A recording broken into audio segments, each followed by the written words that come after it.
Assalamualaikum warahmatullahi wabarakatuh. Salam sejahtera untuk kita semua dan salam kebajikan. Perkenalkan, nama saya Muhammad Rizkoni Salis, SPDI MSI, dengan nomor induk dosen nasional 0022028906. Saat ini saya sedang mengabdi di Politeknik Negeri Ambon, jurusan Administrasi Niaga, program studi Diploma 4 Administrasi Bisnis Terapan. Latar pendidikan saya adalah pendidikan Islam atau pendidikan agama Islam. Pada kesempatan ini, saya akan memaparkan pernyataan diri dosen dalam unjuk kerja Tridharma Perguruan Tinggi atau PDD UKT PT pada bidang pengajaran. Salah satu mata kuliah yang saya ampu adalah agama Islam dengan kode mata kuliah ABT 4101. Mata kuliah ini diberikan pada mahasiswa semester ganjil, yaitu semester 1 dengan 2 SKS. Pada proses pembelajaran dengan interaksi antara dosen dan mahasiswa meliputi Delivery Interaction Assessment atau yang kita kenal dengan singkatan DAA. Mata kuliah agama Islam merupakan mata kuliah wajib kurikulum yang menjadi sumber nilai dan pedoman dalam mengembangkan kepribadian dalam Islam, yang arti beriman dan bertakwa kepada Tuhan yang Maha Esa, yang menjunjung tinggi nilai-nilai keislaman, yakni menghargai harkat dan martabat manusia.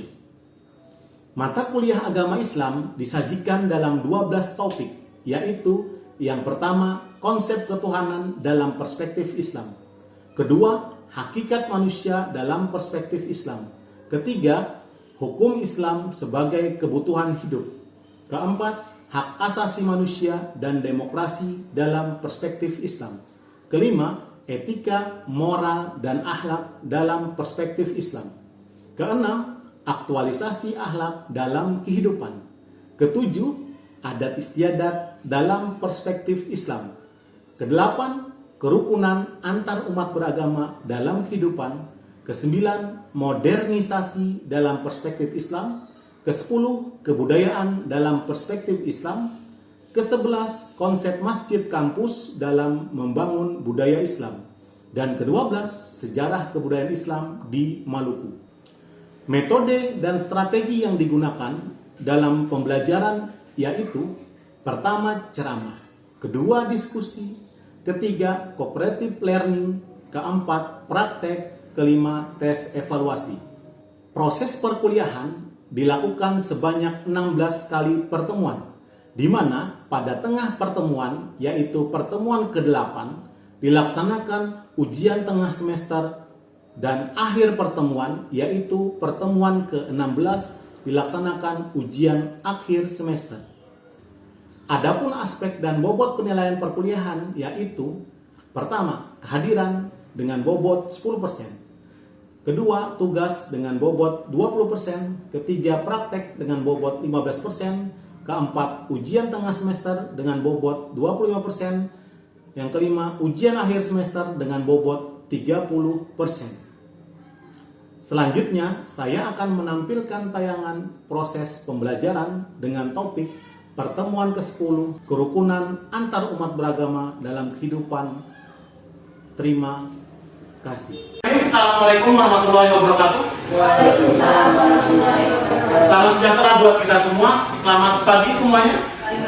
Bagaimana kabarnya? Ingat, hari ini kita mempelajari tentang mata kuliah agama Islam di kelas 1C Prodi D4 Administrasi Bisnis Terapan. Pada pagi ini kita akan mempelajari tentang materi pertemuan ke-10, kerukunan antar umat atau antar umat beragama dalam kehidupan. Sebelum kita mulai, saya ingin mengabsen kalian. Zaina, Firda, Rini, Rista, Waude, Zaskia, Ningha, sakit. Oke, Rizky Lewang. Oke, terima kasih. Berarti yang hadir 7 orang, yang sakit 1, Ningha Lewang. Terima kasih atas kehadirannya. Kita lanjut materi kita ke-10 adalah kerukunan antar umat beragama dalam kehidupan. Sebelum kita masuk ke materi tersebut, kita mengulang sedikit saja materi kita yang ke-9 tentang adat istiadat dalam perspektif Islam. Yang pertama, apa yang kalian ketahui tentang adat istiadat? Berikan satu contoh. Mungkin ada yang bisa menjawab? Silakan berdiri. Yang saya ketahui tentang adat istiadat merupakan aktivitas kepercayaan atau upacara yang dilakukan secara turun-temurun. Misalnya upacara pernikahan adat Jawa, ada juga upacara potong gigi di Bali. Oke, terima kasih. Silakan duduk. Kemudian yang kedua, salah satu syarat agar adat istiadat yang di masyarakat tersebut sesuai dengan ajaran agama Islam ataupun diterima oleh agama Islam. Silakan, siapa yang bisa menjawab? Berdiri, silakan. Salah satu syarat adat istiadat diterima dalam agama Islam adalah adat istiadat tersebut tidak bertentangan dengan syariat atau hukum yang berlaku dalam Islam. Oke, terima kasih atas saudara Jaila. Terima kasih ini untuk masalah adat istiadat. Alhamdulillah sudah kalian pahami bahwa adat istiadat memang penting dalam setiap aktivitas dalam masyarakat karena kita adalah makhluk sosial. Jangan sampai adat istiadat tersebut bertentangan dengan ajaran agama Islam yang kita anut atau kita pelajari. Lanjut berikutnya berbicara tentang kerukunan antar umat beragama. Menurut KBBI, apa itu kerukunan? Kerukunan merupakan kesepakatan masyarakat yang dilaksanakan berdasarkan keragaman dalam kehidupan sosial baik budaya, etnis maupun agama untuk mencapai tujuan bersama. Ingat, kerukunan kita tahu bahwa Indonesia merupakan negara yang mempunyai banyak agama atau multi agama. Di Indonesia ini tidak hanya juga memiliki satu etnis, suku, budaya, dan juga bangsa. Tentu juga kita mempunyai landasan yang dimana Pancasila, yang dimana Pancasila itu dapat kita jalankan dalam kehidupan sehari-hari. Tidak terlupa juga Pancasila menjunjung masalah agama atau nilai-nilai keagamaan. Berbicara tentang kerukunan antar umat beragama sangat penting, apalagi zaman-zaman modern sekarang atau di zaman-zaman kalian, generasi kalian, tentu saja banyak hal-hal yang mempengaruhi kerukunan tersebut. Apalagi yang kita tahu bahwa kerukunan itu juga sangat penting dalam berbagai macam irisan kehidupan, baik itu kehidupan kalian dalam bidang kampus, dalam bidang masyarakat, dan juga dalam bidang bangsa dan bernegara. Tentu saja hal tersebut harus kita junjung tinggi karena kerukunan juga penting dalam hal ajaran agama Islam. Kemudian sedangkan umat beragama adalah para penganut, pemeluk, pengikut suatu agama, penganut nabi atau pemeluk manusia, sekaligus bangsa ataupun manusia itu sendiri. Kita juga terutama di Indonesia, kita disatukan oleh Bhinneka Tunggal Ika, berbeda-beda tetap satu jua. Pancasila juga seperti itu, dan begitu juga agama, masing-masing agama juga punya landasan dan juga teori, punya ajaran bagaimana hal tersebut dapat mempersatukan. Berbicara tentang landasan hukum, ada beberapa landasan hukum dalam kerukunan antar umat beragama. Yang pertama adalah dalam surah Al-Kafirun ayat 1-5, kemudian Al-Hujurat ayat 13. Kalau dalam surah Al-Kafirun, qul ya ayyuhal kafirun la a'budu ma ta'budun wala antum a'buduna ma'bud wala ana a'budu ma ta'budun wala antum a'buduna ma'bud lakum dinukum waliyadin. Yang terakhir, lakum dinukum waliyadin. Untukmu agamamu, untukku agamamu. Ketika ajaran agama Islam menjalankan ritual agamanya, jangan sampai memaksakan diri orang yang di luar agama itu untuk ikut ke dalam ajaran agama Islam, dalam tanda kutip memaksakan mereka masuk ke dalam ajaran agama Islam. Begitu juga ketika kita melihat ritual ajaran agama lain juga sama, kita bersikap ya membuka diri, memberikan rasa hormat, ya kalau bisa ikut empati atau simpati dalamnya, ikut gotong royong dalam hal kehidupan sosial, mungkin ikut membantu apa ketika ajaran agama lain melaksanakan ajaran agamanya sendiri. Yang kedua, Pancasila sila ketiga, apa itu yang berbunyi? Sila ketiga? Persatuan Indonesia. Berbicara tentang persatuan Indonesia tentulah penting, karena tanpa ada persatuan, maka Indonesia tidak akan bisa seperti ini, menikmati hidup dalam tanda kutip, kondisi sekitar adem, ayem, aman, dan sebagainya. Kemudian yang ketiga, Permenak Mendagri, pemerintah berkewajiban melindungi setiap usaha penduduk melaksanakan ajaran agama ibadah pemeluknya. Itu juga penting, jadi ya pemerintah juga itu andil. Terakhir adalah pasal 29 Undang-Undang Dasar 1945, ini berbunyi tentang negara menjamin kemerdekaan tiap penduduk untuk memeluk agama masing-masing dan untuk beribadah menurut ajaran agamanya masing-masing. Berbicara yang keempat ini, tentu saja kita tahu setiap daerah pasti mempunyai ajaran agamanya yang bermacam-macam. Makanya kita lihat juga pemerintah juga memberikan ada yang namanya moderasi beragama. Berbicara tentang moderasi beragama, bagaimana setiap penganut itu jangan sampai ada bersinggungan dalam tanda kutip ya intoleran, tidak toleransi tidak memberikan kepada mereka hak-hak mereka yang dilindungi oleh pasal 29 tersebut. Di samping itu untuk kerukunan antar umat beragama, di sini saya kutip dari Kiai Haji Ahmad Siddiq menjelang Muktamar NU yang ke-28, beliau memberikan tentang konsep kerukunan antar umat beragama. Ada 3 konsep. Yang pertama adalah ukhuwah Islamiyah, yang kedua adalah ukhuwah insaniyah, yang ketiga adalah ukhuwah watoniyah. Sebenarnya ukhuwah ini adalah yang memang yang sering kita umat Islam dengarkan, tapi terkadang kita tidak bisa menempatkan di mana sih ukhuwah Islamiyah, di mana sih ukhuwah insaniyah, di mana sih ukhuwah watoniyah. Beliau memberikan konsep ini agar kerukunan umat beragama itu berjalan harmonis dalam kehidupan berbangsa bernegara. Apa sih ukhuwah Islamiyah yang dimaksud tersebut? Yang pertama adalah ukhuwah Islamiyah adalah persaudaraan yang berlaku antar sesama umat Islam atau persaudaraan yang dimana diikat oleh iman dan juga akidah tanpa membedakan golongan. Yang pertama ukhuwah Islamiyah. Ingat, fokusnya ukhuwah Islamiyah adalah persaudaraan sesama umat Islam yang dimana mereka punya akidah satu dan juga punya keimanan satu. Otomatis mengimani tentang rukun-rukun iman yang 6 itu, dan juga mereka punya akidah yang sama tanpa membedakan golongan apapun, ormas apapun. Ada ormas Muhammadiyah NU, kemudian ada yang dibilang Salafi, Jamaah Tabligh, kemudian Aswaja dan sebagainya, tanpa membedakan itu. Yang dimana Allah SWT berfirman dalam surah Al-Hujurat ayat ke-10, innamal mu'minuna ikhwatun fa aslihu baina akhwaykum wattaqullaha la'allakum turhamun. Kata Allah, innamal mu'minuna ikhwah. Kita ini orang-orang beriman yang dilandasi dengan akidah dan keimanan yang sama, itu semuanya bersaudara. Fa aslihu baina akhwaykum. Kalau kalian di antara kalian itu punya permasalahan, punya tidak saling tegur sapa sebagainya, maka segera islah, segera perbaiki hubungan tersebut. Wattaqullaha la'allakum turhamun. Bertakwalah kepada Allah agar kalian mendapatkan rahmat. Ini berbicara tentang ukhuwah Islamiyah. Dengan dalil adalah surah Al-Hujurat ayat ke-10 sebagaimana contoh penentuan masalah Ramadan. Ormas Nahdlatul Ulama dengan ormas Muhammadiyah ada perbedaan. Muhammadiyah lebih dulu puasa, kemudian dilanjutkan oleh ormas Nahdlatul Ulama atau menurut keputusan daripada sidang isbat oleh pemerintah. Ini terjadi ya beberapa tahun, tapi semoga kita berharap itu tidak akan terjadi.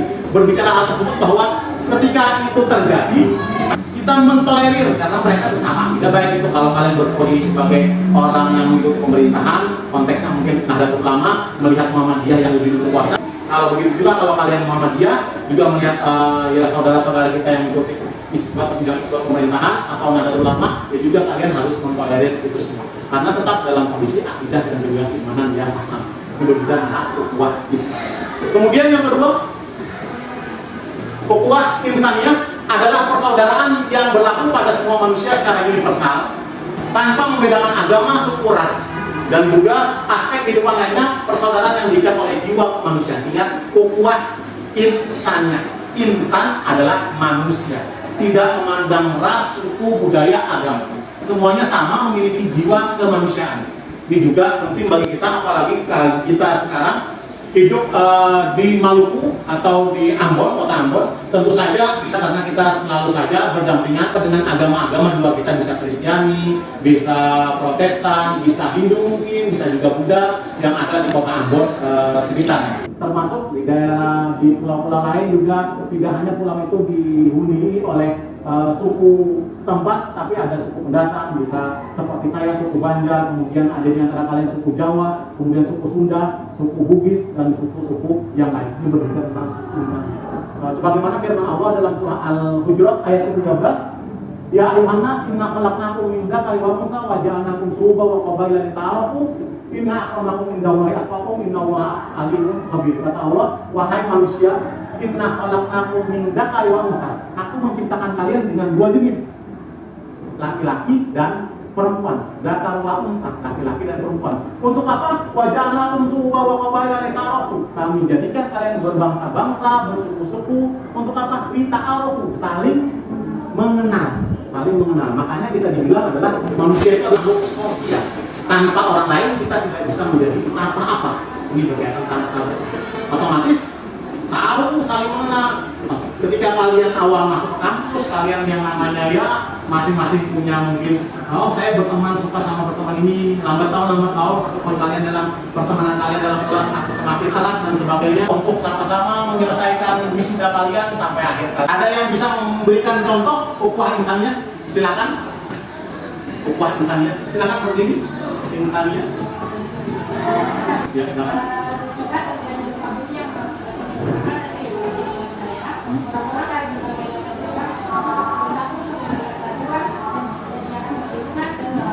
Oke, terima kasih. Ukhuwah insaniyah menurut saudari kita adalah ketika terjadi bencana alam, kemudian kita bersolidaritas, memberikan donasi baik itu berupa uang, berupa makanan, berupa pakaian dan sebagainya untuk memberikan kepada mereka karena ya bencana alam memang tidak diinginkan. Kemudian kita lanjut ukhuwah watoniyah.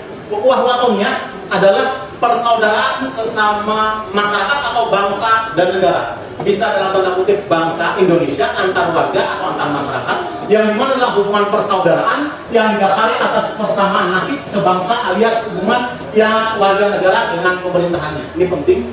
Contoh dalam kondisi kita, apalagi cuaca di Ambon mungkin sedang hujan atau cuaca hujan yang sangat deras, tentu saja ukhuwah watoniyah juga penting agar selaras bagaimana kota Ambon ini untuk mengatasi problematika yang terjadi tumbangnya pohon atau pohon tiba-tiba jatuh. Ya kalau pohon tersebut jangan sampai tumbang, bisa saja memotong dahan-dahan yang sudah banyak karena kita tahu kalau sudah pohon dengan dahan ataupun ranting dan daun yang sangat banyak tentu saja bebannya akan bertambah. Mungkin dipanggil dinas terkait untuk menebang sebagai ini berbicara tentang ukhuwah watoniyah menjaga persaudaraan bangsa dan negara.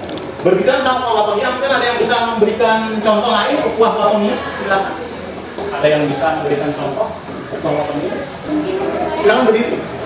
Mungkin saya kayak pemilihan pemerintah Pak Presiden mungkin. Jadi kan sama-sama dari masyarakat untuk memilih pemerintah. Oke, terima kasih. Silakan duduk. Ya, termasuk juga pemilihan umum atau pemilihan presiden juga masuk ukhuwah watoniyah karena kita ikut andil di dalamnya bagi yang sudah memenuhi persyaratan untuk sebagai pemilih. Jadi ikut andil di dalamnya, makanya dibilang satu suara kita menentukan Indonesia ke depan atau menentukan pemerintahan kita ke depan. Ini berbicara tentang ukhuwah watoniyah.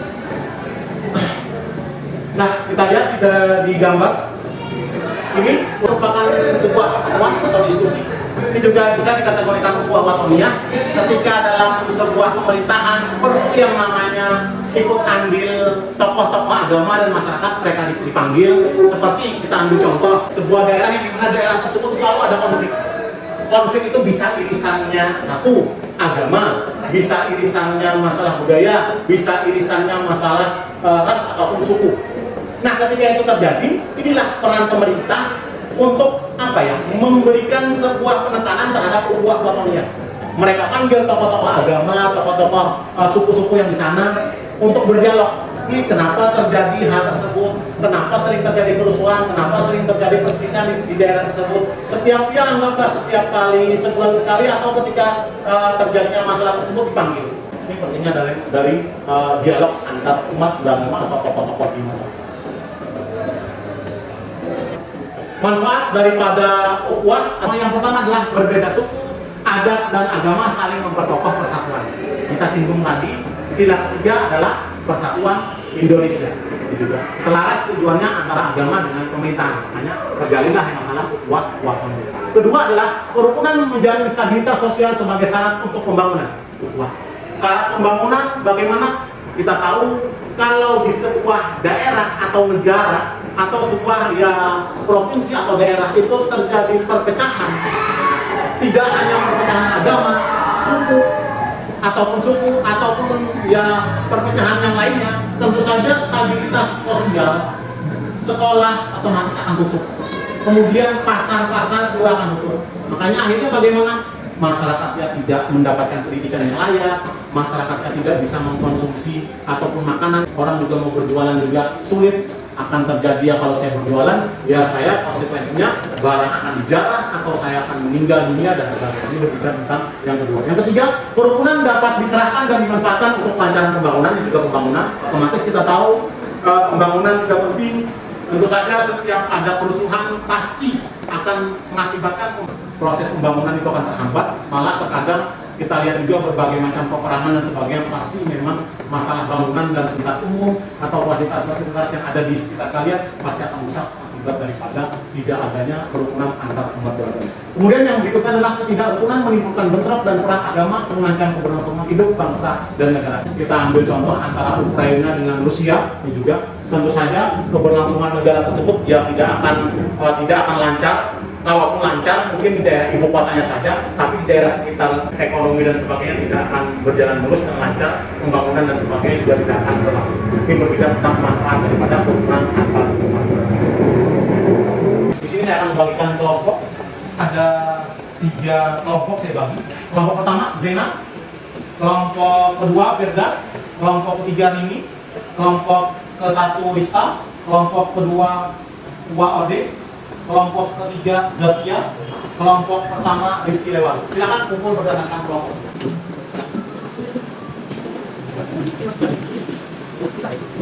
Kelompok 1 yang mana? Kelompok 1. Kelompok 2? Kelompok 3? Oke. Saya bagikan kertas. Nanti setelah selesai kita akan kalian akan memaparkan tentang hasil diskusi tersebut. Kelompok. Oke, negara kita berlandaskan Pancasila dengan semboyan Bhinneka Tunggal Ika. Konsep ukhuwah yang mana sih yang kita bahas sebelumnya? Apakah Islamiyah, Insaniyah, Watoniyah yang selaras dengan ini semua? Kalau jawaban kamu ini, kenapa harus menggunakan ukhuwah tersebut? Itu yang pertama. Kemudian berikan contohnya. Itu untuk masalah. Silakan berdiskusi.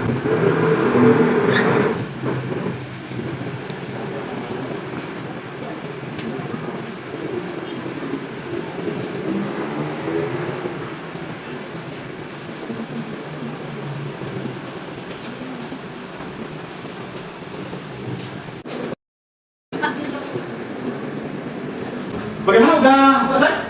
Presentasinya? Oke, kalau sudah selesai, saya minta kelompok kedua dulu untuk membacakan hasil diskusinya. Silakan berdiri salah satu. Hasil diskusi kami dari yang kedua yaitu karena dalam konsep ukhuwah Watoniyah dijelaskan bahwa hubungan persaudaraan yang didasari atas persamaan nasib dan sebangsa alias hubungan warga negara dengan pemerintahnya. Artinya, di mana pentingnya persaudaraan dan solidaritas di antara sesama warga negara dalam suatu negara atau lingkungannya. Sebagai contoh, yaitu yang pertama, menjaga keharmonisan dan keutuhan antar bangsa. Yang kedua, menghindari keegoisan atau sikap yang selalu merasa benar. Oke, terima kasih. Kelompok 1, silakan berdiri. Rizky Lewat. Selamat siang Pak, saya dari kelompok 1 akan membaca hasil. Karena itu hidup dalam keberagaman, baik dalam agama, suku, ras maupun budaya. Namun kita disatukan oleh bangsa yang satu yaitu bangsa Indonesia dan semboyan yang satu yaitu Bhinneka Tunggal Ika, yang berarti berbeda tetap satu. Terima kasih. Yang terakhir untuk kelompok 3, silakan membacakan hasil diskusi. Ukhuwah Watoniyah sejalan dengan Pancasila karena nilai-nilai yang terkandung dalam Pancasila sebagai dasar negara Indonesia memberikan landasan yang kuat untuk membangun persaudaraan, kebangsaan dan erat dan harmonis di antara warga negara. Contohnya, konsep demi keselarasan ukhuwah Watoniyah dengan Pancasila adalah tiga. Warga negara Indonesia dari berbagai dan antar belakang etnis, agama dan budaya bersatu dalam kegiatan gotong royong. Oke, terima kasih atas hasil diskusinya. Oke, untuk masalah ini memang ukhuwah Watoniyah tepat untuk selaras dengan Pancasila atau semboyan Bhinneka Tunggal Ika, tapi tetap juga ada kaitan irisannya dengan ukhuwah Insaniyah dan ukhuwah Islamiyah. Karena udah berbicara tentang ukhuwah Islamiyah, agama, tentu saja agama tidak akan pernah menyelisih terhadap negara ataupun bertentangan dengan negara itu sendiri, kecuali kalau memang produk-produk dari negara itu yang bertentangan dengan ajaran agama Islam atau agama yang ada dianut di Indonesia ini. Kemudian saya mau tes lisan. Perhatikan gambar-gambar yang akan saya tayangkan. nanti tolong dianalisis konsep ukhuwah apa yang digunakan, kemudian kenapa kamu memilih konsep ukhuwah tersebut. Nah, nanti gambar. Yang pertama, ada yang bisa menjawab? Angkat tangan. Berdiri. Konsep ukhuwah apa yang digunakan? Menurut saya ini lebih ke konsep ukhuwah watonia. Ya. Karena saya lihat di sini gambarnya mereka sedang berbagi tanpa melihat perbedaan agama. Oke. Atas nama siapa? Firda Satya. Firda. Terima kasih untuk Firda karena memang yang memang ukhuwah insaniyah berbagi. Kita lanjut. Yang kedua, ada yang bisa menjelaskan ukhuwah yang digunakan? Silakan berdiri. Atas nama? Jaskia. Oke, silakan Jaskia. Ini ayat tentang ukhuwah watonia. Oke. Mereka membersihkan lingkungan untuk agar tidak terjadi kebanjiran. Oke, terima kasih. Ukhuwah watonia bisa digunakan untuk ukhuwah watonia. Kita lanjut gambar yang ketiga. Saya Pak, Silakan berdiri. Atas nama? atas nama Zainal Abidin Pak. Oke. Menurut saya ukhuwah yang paling tepat untuk gambar ini adalah ukhuwah Islamiyah. Karena di dalam gambar ini terdapat orang-orang yang sedang berkumpul ini adalah mereka adalah para kaum muslimin. Mereka adalah laki-laki yang beragama Islam. Di mana ketika mereka berkumpul seperti ini, mereka bisa memperkuat tali silaturahmi antara sesama umat Islam. Oke, terima kasih. Terima kasih untuk analisis dari gambar tersebut. Kita berikan tepuk tangan untuk semuanya. Sebelum kita akhiri, tentu saya ingin memberikan sedikit kesimpulan bagaimana kerukunan antar umat beragama ini penting, khususnya di Indonesia ini berlandaskan Pancasila. Dan kita tahu negara kita adalah multikultur, multi etnis, multi agama. Tentu saja dengan konsep yang telah dijelaskan tadi, kita memiliki 3 konsep. Yang pertama konsep ukhuwah Islamiyah, persaudaraan antar manusia yang beragama Islam, baik itu berbeda-beda organisasi, berbeda-beda aliran dan sebagainya. Yang penting satu akidah dan satu keimanan, itu ukhuwah Islamiyah. Yang kedua ukhuwah insaniyah, berlandaskan tidak terikat masalah agama, tapi berlandaskan bisa suku, bangsa, dan juga berbagai macam hal tersebut, yang dimana kita dengan landaskan jiwa kemanusiaan, tidak memandang agamanya apa. Itu adalah ukhuwah insaniyah. Yang terakhir ukhuwah watonia adalah persaudaraan antar bangsa, atau kita selayaknya di Indonesia ini dengan berbagai macam masyarakat, watak dan budayanya, tentu saja kita harus menjalin itu semua. Sampai di sini ada yang mau dipertanyakan? Tidak ada? Oke, sebelum saya akhiri, ini ada tugas pribadi diselesaikan. Tugas tersebut saya tunggu sampai nanti malam. Mungkin ini saja pertemuan yang ke-10. Ada salah katanya, saya mohon maaf.